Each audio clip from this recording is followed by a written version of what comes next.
I want to start by talking about relationships. We believe that God incarnate in the person of Jesus Christ doesn't just invite us to believe a list of things, but Jesus literally invites us to follow. He says to Matthew, the tax collector, and James and John as they're fishing, he says to Peter, "Come and follow after me." For you and I, we know that Jesus not only calls us to some intellectual assent to the beliefs that form the Christian faith, but Jesus says, enter in to relationship with me. Now, I want you to reflect on relationships for a moment. You can reflect on a parent-child relationship. You can reflect on a friendship. You can reflect on a marriage or a partnership relationship. You can reflect on your relationship with the community of faith. But in that relationship, you walk together, right? And in the early days of the walking together, there is all the good stuff that comes with relationship. In marriages, it's often referred to as the honeymoon period. There's the way in which you're just at peace because the presence of the other person brings you peace. There's ways in which you just don't feel alone. There's company beside you. There's somebody who's sharing this life with you. There's an understanding and there's a joy in being able to journey together.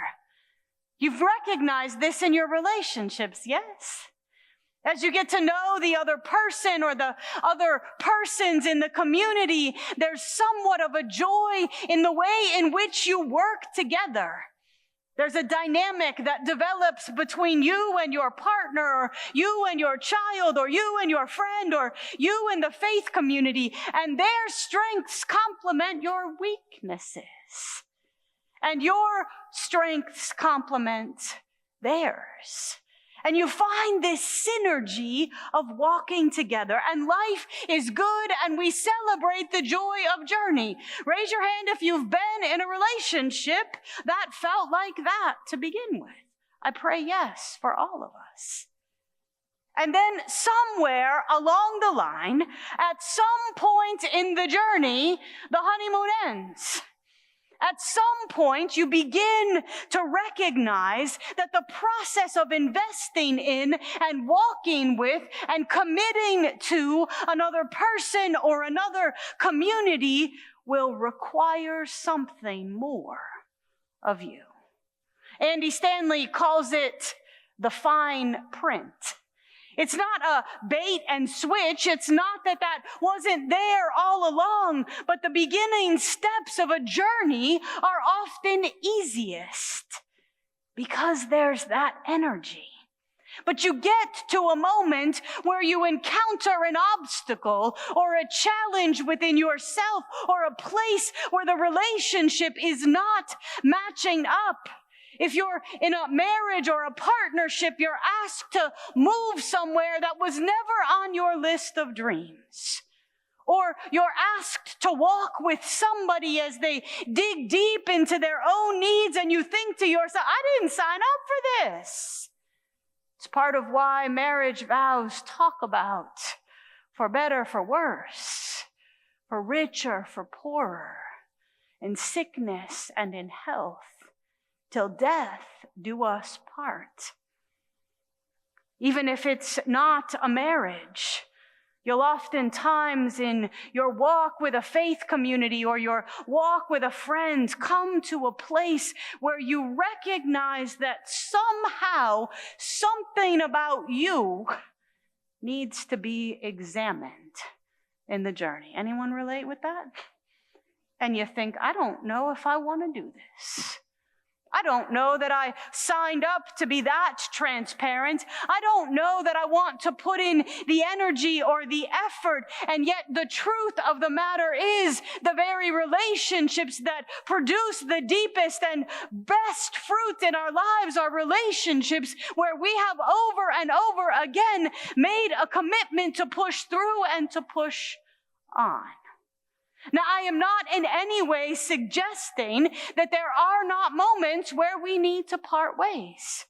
There are relationships that are abusive and situations that are toxic. There are seasons of life where things make sense, and there are times when we need to move to another place. But what I'm inviting us to consider is that the discernment at the point in which things get hard is important. Because you can only walk with so long before you have to face within. Of course, it's even true with Jesus. Andy Stanley says, and we don't actually want it to be true with Jesus, right? We want Jesus to be perfect because Jesus is perfect, and so we want the relationship to be quick and easy and life-giving always. Andy Stanley says that it is true that if you walk with Jesus, you will most likely be a better parent and a better partner. Because if you're paying any level of attention, you have an understanding that forgiveness and grace and communication are part of relationship. If you walk with Jesus and follow Jesus, it is most likely that you will grow to be more generous. Generous with your time and the gifts that God has given you. Generous with your financial resources. You will have a hard time after hearing the story of the Samaritan walking by somebody in need and acting like it doesn't matter. Andy Stanley says, if you are following Jesus, you have some kind of assurance because Jesus says, if you build your house upon the rock, that is who I am. When the storms come, you will be steadier. But, Andy Stanley says, there is always the fine print. All of those things are true. Jesus himself says, come to me, you who are heavy laden, and I will give you rest because my burden is easy and my yoke is light. And yet in Mark 8, there is this moment of reckoning where Jesus forces the question on those who are gathered with him, and he begins by asking his disciples what? What does he ask them? Who exactly do you say that I am? Who am I to the people who are walking with me? Am I just a rabbi?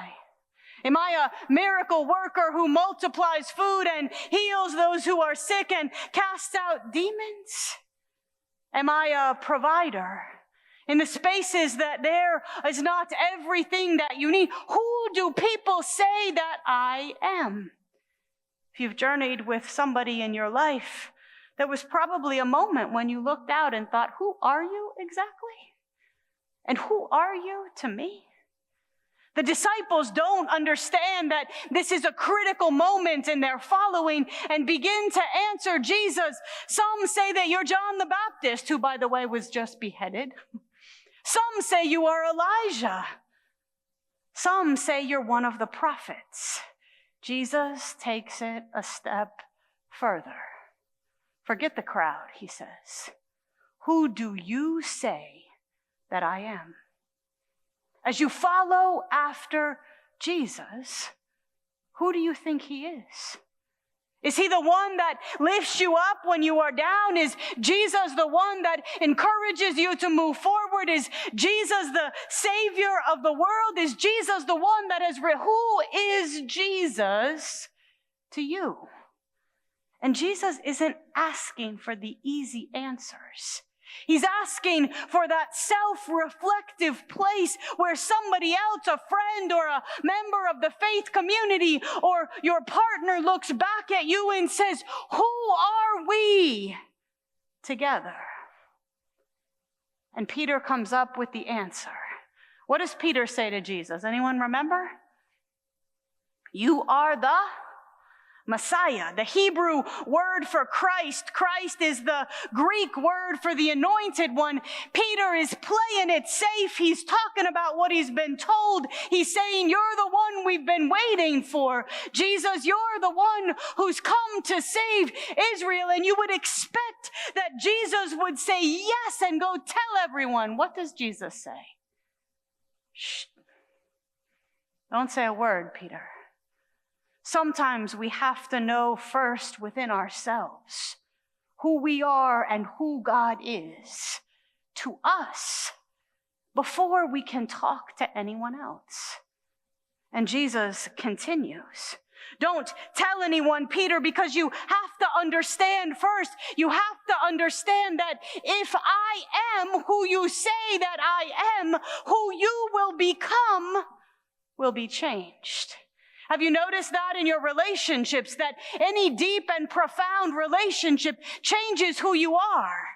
I'm not suggesting that we should lose ourselves in relationships. There should be autonomy always, but in any deep, loving, committed relationship, there is a process of change. And Jesus says to Peter, if I am the Messiah, the one who must suffer and be rejected by the teachers of the law and be killed and 3 days later be resurrected, if that is who I am, Jesus says, who you are will change too.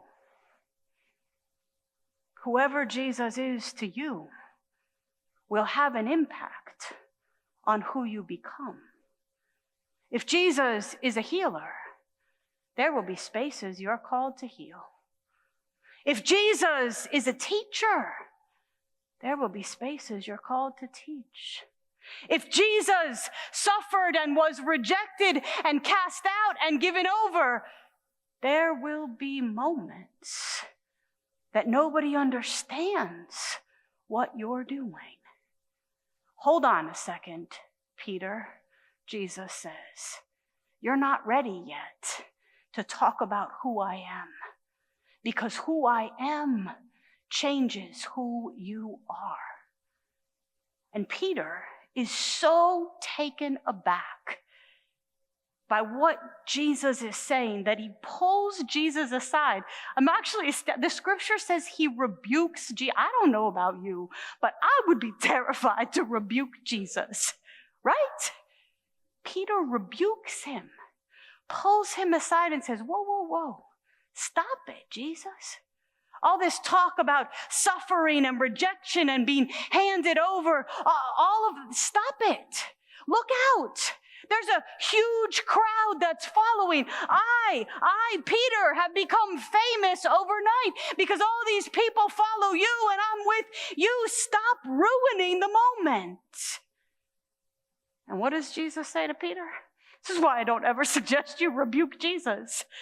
Jesus rebukes Peter, tells him to get behind him as Satan, and says to Peter, you're going to have to deny yourself if you're going to follow me. And the whole game changes. I invite you to think about your own life and your walk with God.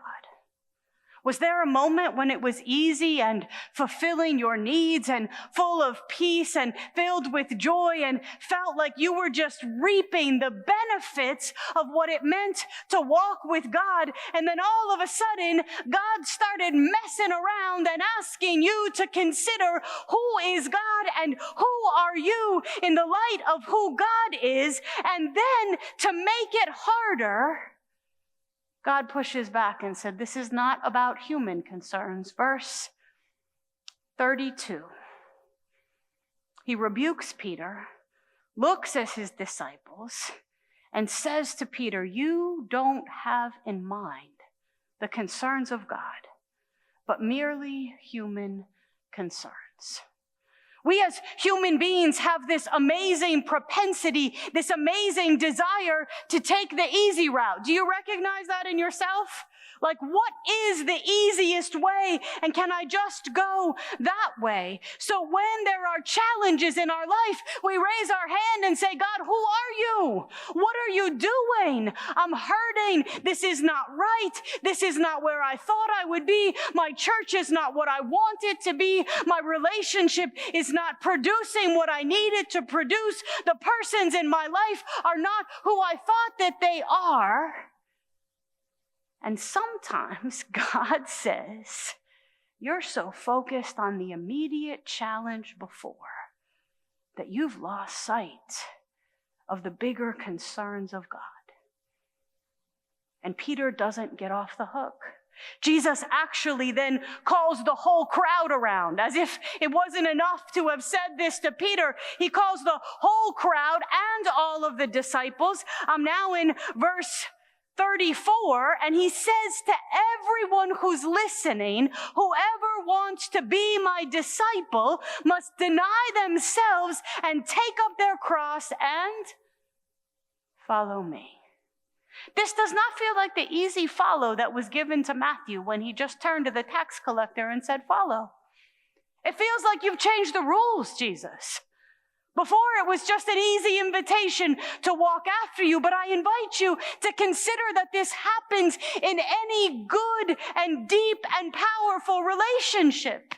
You start off with all of the blessing. You consume, you receive, you benefit from what you have, but there is a moment of reckoning when you must face yourself and your partner and God. And in that moment, Jesus says, don't be surprised. You have to take up your cross and follow me.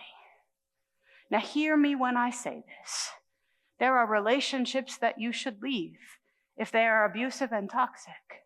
There are seasons and times where something is right and then God will inform you it is not right. There are faith communities that you are called to be a part of. And moments you might be released from them. But anything deep in relationship will require a moment of decision. Will you or will you not invest the hard work to take up the challenge and follow after God? And that, my friends, is why we have a Jesus who says, come to me when you are burdened and heavy laden, and I will give you rest. And the same time says, if you want to follow me, you must take up your cross and follow after me. This is very, very countercultural. Do you feel it? We live in a world where we teach our young people to make a list of everything they want in a future partner. And when they're 3 pages in, we wonder why there's not anyone who can fulfill their list. We tell ourselves that when relationships get hard, when things are challenging, the most appropriate thing to do is what? Cut it. Block them. Push them away. There's all kinds of movement to literally say it's okay to cast everybody out. I was thinking about the fact that even as a faith community, worship sometimes is such a celebration of the work of God in our life and the ability to praise that we lose sight of the fact that we get to this space because we put in the hard work of being together in the presence of God. And sometimes that's not pretty. And sometimes that's hard. And sometimes that requires us to dig deep and consider who we are. And so I invite you to consider that the process of walking with Jesus is not just a journey to consume all the blessings that God will pour out. Andy Stanley says, in that moment, Jesus faces Peter and you and I and the disciples and the crowd with a choice. Will you be consumers of all the good things that come from me? Or will you be followers who take up your own cross for the bigger purpose of God and follow after me? I want you to think about somebody who's loved you well. Were you always easy to love? Was there ever a sacrifice required in somebody who was a good friend over many years? Was there ever a way in which somebody's willingness to face a challenge and walk with you brought you to a place where you could see beyond your own fears, beyond your own needs, and started to see maybe, God, there's a bigger purpose here beyond just the trouble I face before me? Fast forward to Judas in John chapter 12. I didn't ever hear this story in the way that Andy Stanley presents it. I'm usually focused on the fact that I love that Mary's worship is so free and complete and full, that she pours out this expensive perfume on Jesus' feet. And I love the fact that the fragrance fills the whole room and everybody is enveloped in her willingness to surrender. But in this passage, you see Judas, who, as Andy Stanley says, comes to the moment of decision and says, I can't. Jesus, you move too slow. Jesus, you're supposed to topple the Roman Empire and you're still making friends with the Roman centurion. Jesus, you're supposed to stand in strength, and while this woman is pouring perfume on your feet, you're indicating that you're going to die and be buried. Jesus, you're not building the war chest, the safety resources that I need. So often we read in this passage that Judas is a thief and he takes from the pot. So we cast him out and think Judas has nothing to do with me. What if we all have our Judas moments? This is not what I thought following you was, God. And I'm not sure I want to continue. And in that same moment, Jesus talks about Mary, and he says, this woman has poured out this expensive perfume instead of stepping back. Mary doesn't want Jesus to die, but instead of stepping back from God's will, she lays it all before him in some profound act of trust. I don't know, Lord, but I'm going to give myself to you in this process. And Jesus says she will be remembered throughout history. And she is. Where are you in your journey with Jesus? Are you consuming? Are you in it for what you get out of it? Is the walk with Jesus really a means to get to the end? Or is there something more? In Matthew 8, Jesus actually anticipates the kinds of questions that this watershed moment brings up. And he says, whoever wants to be my disciples must deny themselves and take up their cross and follow me. For whoever wants to save their life will lose it. Have you ever tried to hold on so tight to something you killed it? Have you ever thought that you were saving something and you ended up losing it all? Jesus pushes us even further. Whoever wants to save their life will lose it. Whoever loses their life for me in the gospel will save it. What good is it for someone to gain the whole world yet forfeit their soul? Oh, but God, I'm not ready to change my soul. Okay, go ahead. Pursue your wealth, pursue your ego. Pursue your career, pursue your status.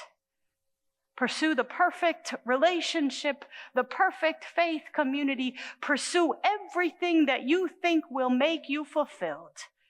Change your face, get plastic surgery, buy everything that makes you look the best of the best of the best. And when you get to the end, tell me,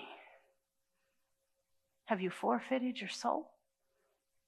because somehow we forget the end. Naked we came into this world, and naked we will go out. Without a cent to our name we entered, and there's not a thing we can take with us. And so Jesus says, I understand there's obstacles. I understand nobody wants to take up their cross. I understand that relationships take time and commitment is tiring in moments. I get it that your faith community is not everything that you want it to be. Neither were my disciples, and neither are you. But at the end of the day, if you dig in, pour it out like perfume on Jesus' feet. Lean into the places that this world would tell you, just cut and run. There will be blessing. Not the consumeristic kind of goods that you can collect, but there will be growth. And most of all, there will be an alignment with God's will.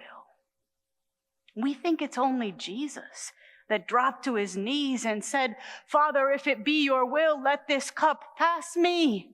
Not your will, not my will, but yours be done.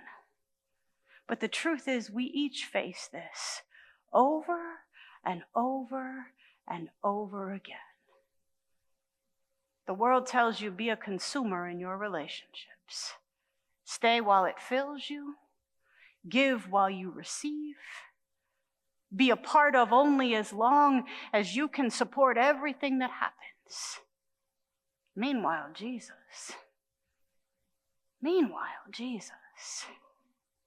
What can anyone give in exchange for their soul?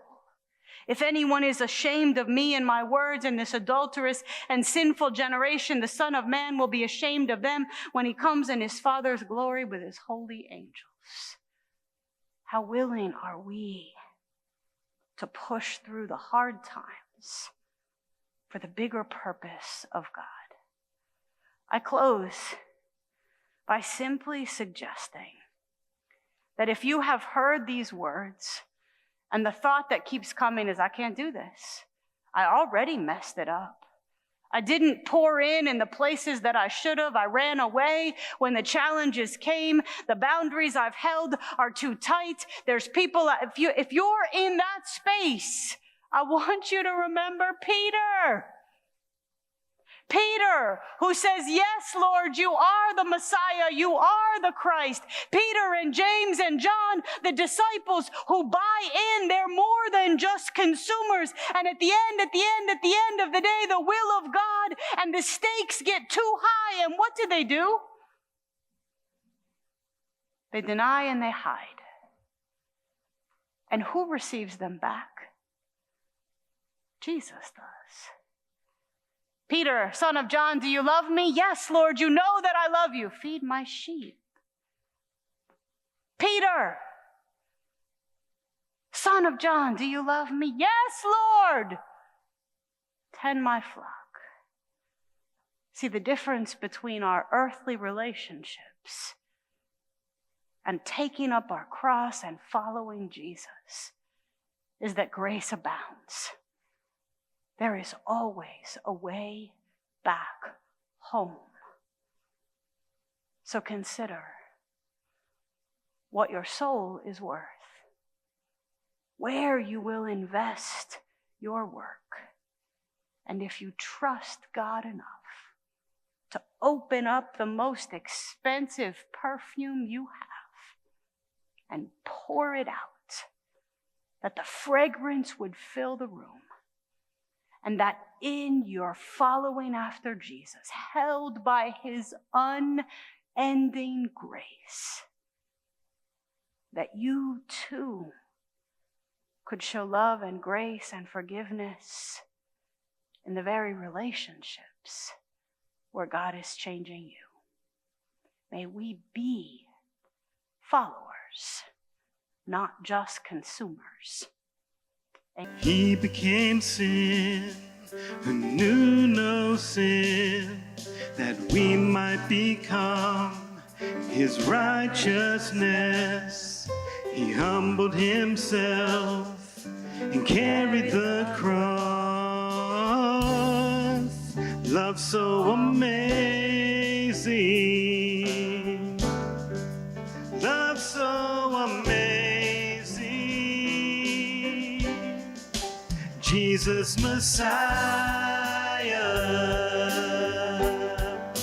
name above all names, blessed Redeemer, Emmanuel, a rescue for sinners.